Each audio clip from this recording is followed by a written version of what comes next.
Numerous unintentional inventions and serendipitous discoveries have occurred during the course of human evolution.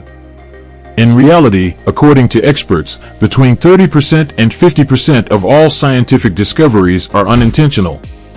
One of the profound things that distinguishes us from other animals is our capacity to quickly see the utility in something unexpected. Whether that's a good thing is debatable. Some coincidental discoveries have produced such astounding success that they have grown somewhat cumbersome. However, whether they were blessings or curses, the following unintentional discoveries from the previous 2 centuries affected the world in some way.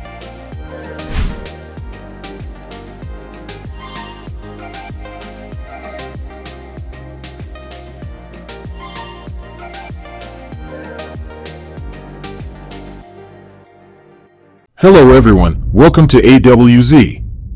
Don't forget to subscribe our channel. Enjoy. Matches. Imagine a time before matches instead of electricity or the internet, which makes many of us dread to think about. We're discussing flint and magnifying glasses. We owe a British pharmacist and his filthy mixing stick for allowing those of us who enjoy occasionally starting a controlled flame with a match. While stirring a mixture of chemicals in 1826, John Walker spotted a dried lump on the end of the stick. When he attempted to scrape it off, sparks and flame appeared. Walker capitalized on the finding and began selling the first friction matches at his drugstore under the name Friction Lights. He first used cardboard matches, but quickly switched to hand-cut, 3-inch-long wooden splints. The matches were packaged in a box that also contained sandpaper for striking. Walker was encouraged to patent his innovation, but he decided against it since he thought the product was beneficial to humanity. This decision didn't stop others from copying the concept and capturing the market, forcing Walker to quit making his version. Penicillin. Even while antibiotics sometimes have a bad name for being overused and common, life without them was rife with uncontrollable infection and few effective defenses. The first antibiotic, penicillin, was discovered in 1929 by a young bacteriologist named Sir Alexander Fleming while he was cleaning up his lab. After returning from vacation, he discovered that a petri dish containing Staphylococcus germs had been left unattended. Additionally, he saw that mold on the culture had rendered many of the bacteria inert. Penicillium notatum was the mold that he detected, and later research revealed that it could destroy other microorganisms and be administered to small animals without harm.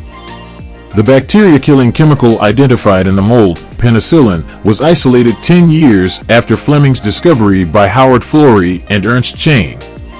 For the discovery of penicillin and its therapeutic impact in numerous infectious diseases, the Nobel Prize in Medicine was awarded to the trio in 1945. A lab technician fills vials with purified penicillin in the image to the right. The product was freeze-dried during this procedure, and the ice was then removed under vacuum. Penicillin powder was left behind. The microwave. Few futuristic kitchen equipment, no matter how futuristic they may be, are as well known as the microwave oven. Before this, it may have seemed impossible to bake a potato in just 8 minutes. When the American corporation Raytheon was researching on magnetron tubes for use in radar defense during World War II, they discovered the technology that had the potential to change the workload for women everywhere, much alone bachelors. An engineer at the company named Percy Spencer noticed that a candy bar in his pocket was beginning to melt as he was working on a magnetron. Eureka! Spencer created a cooking box and discovered that food cooked quickly when it was exposed to microwave energy and placed in the box. The first microwave oven was installed in a New England restaurant for testing after Raytheon applied for a U.S. patent for the method. To the pleasure of Jane Jetson imitators everywhere, Amana, a Raytheon division, unveiled the first microwave oven for homes in 1967.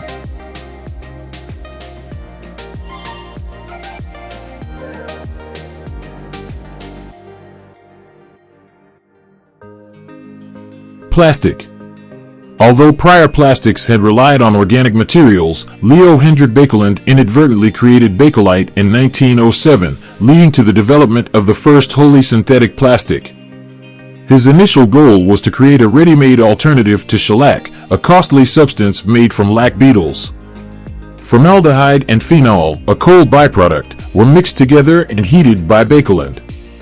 He accidentally produced a polymer that was distinct in that it didn't melt under heat and stress, as opposed to a substance that was similar to shellac. All kinds of products, including phones, jewelry, and clocks, were made with the new thermosetting plastic. It was also the first synthetic material to truly stand on its own. Unlike imitations of natural materials like ivory or tortoise shell, it wasn't employed to imitate them, ushering in a new era of synthetic materials that hasn't yet ended.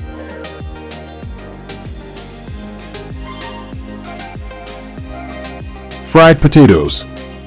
A salty, oily, crunchy wisp of tuber that Americans spend more than $7 billion on each year is the potato chip. The invention of the potato chip was more of a prank than an accident, although its creator was unaware of its impending success. According to folklore, in 1853, George Speckcrom, the cook of a restaurant in Saratoga Springs, was irritated by the complaints of a wealthy customer who kept returning his thickly cut French-style potatoes, a typical dish at the time. After the third trip, the irate Crom sliced the potatoes as thinly as he could, fried them to a crisp, and sprinkled them with what he believed to be an excessive amount of salt.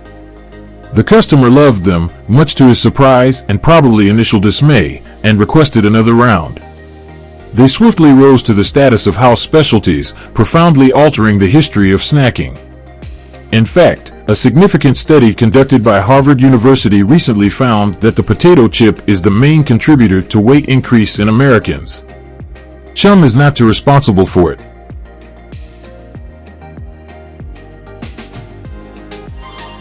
X-rays. German physicist Wilhelm Conrad Röntgen noticed that a piece of paper covered in barium platinocyanide started to glow across the room in 1895 while he was tinkering with a tube of cathode rays, the phosphorescent stream of electrons used today in everything from televisions to fluorescent light bulbs. The cathode rays would not be able to travel that distance, therefore he realized that the flickering he saw was not caused by them. He called the rays X-radiation, which stands for the unknown nature, because he didn't know what they were.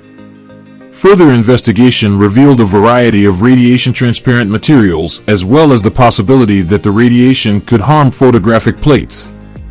The image generated a lot of interest and cemented his place in the annals of medicine and science. He took an X-ray photograph of his wife's hand that revealed her bones and a ring. In 1901, he received the Physics Nobel Prize.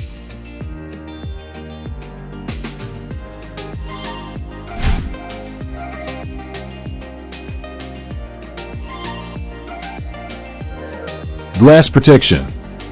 One of the greatest risks in the early days of automobiles, before seatbelts and airbags were standard equipment, was harm from shattered windshield glass.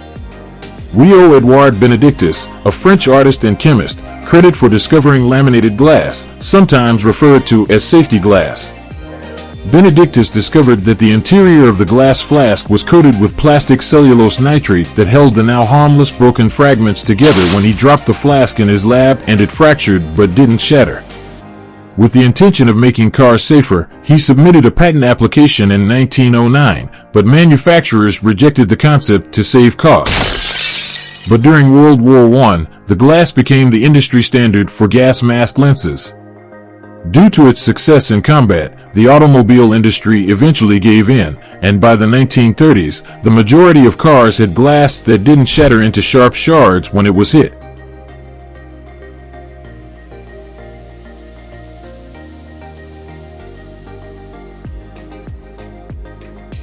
Inventor of the implantable cardiac pacemaker.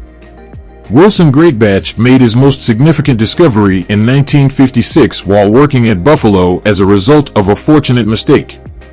He was working on a heart rhythm recorder when he accidentally introduced a defective electronic component, causing the instrument to create electrical pulses rather than just record them.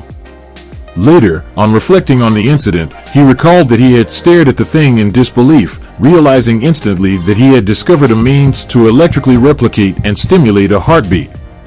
Prior to this, pacemakers were large, external devices that needed to be powered by the mains because battery technology was not yet sophisticated enough to allow for insertion.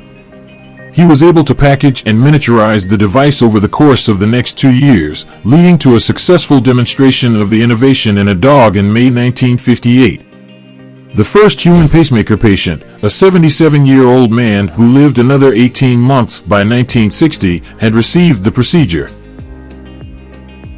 This is all for today. Don't forget to like the video and subscribe our channel. Stay tuned with AWZ.